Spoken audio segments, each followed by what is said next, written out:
Welcome back to Alabama Business Today. This is your host, Calvin Bacon. And today we have two excellent guests in this hour. We have Terry Edeker. I'm going to get it right sooner or later. Edeker. And Jim Gates. I can say Gates. It's easy. Yes, thank you. And so today we're talking about branding and how to get your brand right.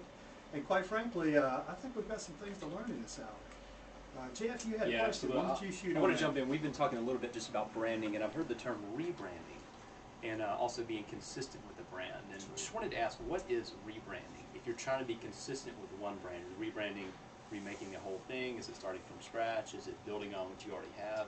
Exactly. We've got a great example of that we worked on together. We were approached by a company, Leavell and Associates in Mobile, who approached me about doing web work.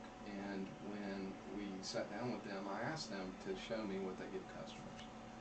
And the more I found out about them, the more their identities and their brand, per se, is look local and sort of homemade. While they were very successful, they're the largest privately owned investment management firm in the state. And so I said to the principal that I was meeting with there, I said, look, I really need to bring in Terry, and we need to look at your whole brand. And we went through a rebranding process with them, and in the research, like Terry was talking about, we found there's great equity in the word Leavell, which is the name of the founder.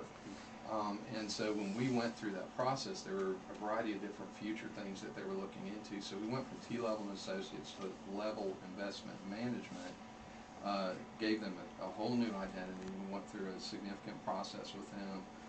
Various different looks and feels of that process, but as Terry said, we didn't present them with a pretty picture.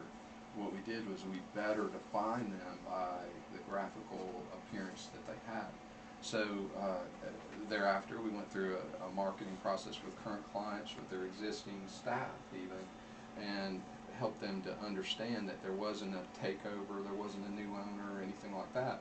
It's the same company looking proudly into the future. And so that process was a significant process, very successful for them. It really better reflected who they were, who they are, and just made sure that we communicated their size, their capabilities in a more accurate manner.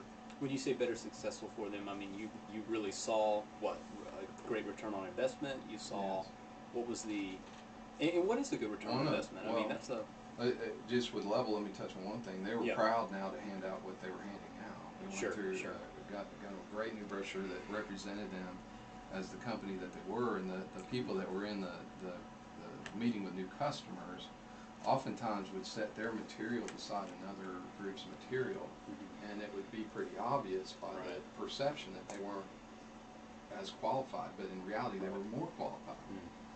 Another one that really need to bring up that's more noticeable maybe is Mobile Metro Transit, the bus system. That's right. Mobile Metro Transit, as you might recall, their bus lines, the white buses with a couple of colors of Mobile Metro Transit on it. Well, Pixlr went through a rebranding process with Mobile Metro Transit to the Wave.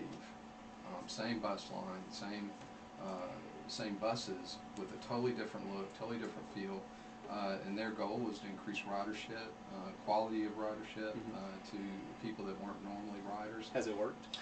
33% increase in ridership for them, I think really? It was the first year. The success of that brand transformation was amazing because, you know, one of the main goals we had when we presented this concept was we wanted the transit to better reflect Mobile. And if you recall, back in the early 90s, the bus system even shut down for a short while.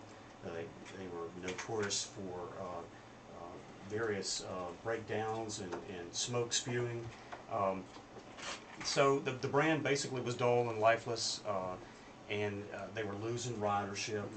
When we came in and made our recommendations and went through a 3-year rebranding process, We actually rode the bus. A lot of them are employees, Wow. and folks actually Really? took a ride on the bus and experienced it. Let me back up. You Yeah. said 3-year branding process? That's right. So you guys laid out a 3-year plan? Or We you did. actually developed this for 3 years? I mean, did this take 3 years to make? We developed a plan that was the initial thrust of the change was in the first year, but then Okay. we implemented many different tactics in those 3-year plan that helped complete the whole brand transformation. Yeah. And so, like Jim was saying, the results were just phenomenal. You know, transit in our community now was a positive impression, Yeah. especially with the people coming into our community for the first time. Mhm. The ridership had increased to upwards of 33%. Sure. Our revenues had increased, actually. Hmm. And so even the customers, their core transit ridership, their customers were seeing a better experience. They were implementing on-time schedules, new Yeah. routes, a lot of new things that Yeah. complemented that. A lot of times you see when a business, as an example, renovates their building on the outside. Oftentimes people will notice them. They'll walk in the door when maybe they had never walked in before, but it generates excitement, and so that excitement by itself can be phenomenal.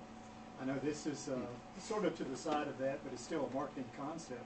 I was consulting for a bookstore, and I suggested they just take the books and reshelve them to a different part of the shelf. And when they rearranged the books, they sold more books. So it's a similar thing to what you're talking about. Absolutely. Now, how often would you advise someone to rebrand it? Well, that's a good question because what you want to do is make sure you build that brand and continuously build that equity in that brand. So in a lot of cases, if we're coming into a situation where we're consulting with a client, there may be equities there that we want to build, we want to add to. In a lot of cases, actually, we completely rebrand from the ground up. So again, like we said earlier, it's not for pretty picture's sake. We want to make sure that we don't want to throw away any equities that may be there. We want to take what the client has established and kind of grow upon that. So there's no real firm answer to give you on that. Really, it's based on each client, each industry. Let me ask this question. We have some small business owners who listen to our show, or employees of small businesses. Can they afford this process? Oh, absolutely. It just varies by the project and what the involvement of the project is, and while we work with those the size of Wave or even larger, we work with small businesses every day. That's really the bread and butter of our business. This is Alabama Business Today, and your host, Calvin Bacon. And today we're talking about branding, and we will be back right after this message.